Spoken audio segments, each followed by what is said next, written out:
ang batang matulungin na si Ralph. Isang araw habang naglalakad si Ralph, may nakasalubong siyang matandang babae na may dalang mabigat na bagay. Nilapitan niya ito at agad na tinulungan. Lola, tulungan ko na po kayo, ika ni Ralph. Salamat, apo, sabi ng matanda. Kinagabihan, nang pauwi na si Ralph, nakasalubong niya muli ang matanda. Inumusta niya ito at tinanong kung saan ito pupunta. Magot ang matanda at sinabi, pabalik na rin ako sa bahay ko. Tinanong ni Ralph kung gusto ba ng matanda na ihatid na siya pauwi. Pumayag naman ng matanda dahil magkalapit lang naman sila ng bahay. Kinabukasan, nagising si Ralph na masama ang pakiramdam. Pero kailangan niyang bumangon dahil malapit na ang kanilang pagsusulit. Na siya. Napagtanto niyang wala ang kanyang magulang.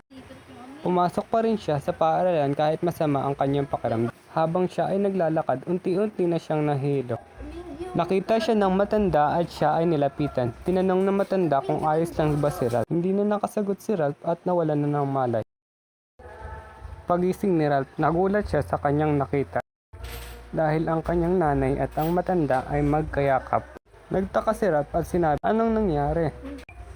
At kunento ng matanda ang buong pangyayari bago siya mawala ng malay. Labis na kinagulat ni Ralph nang sinabi ng kanyang nanay na ang matanda ang totoo ng lola.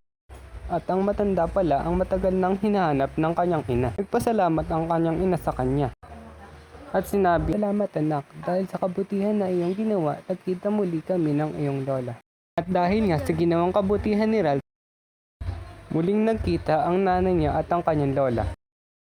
Ang wakas.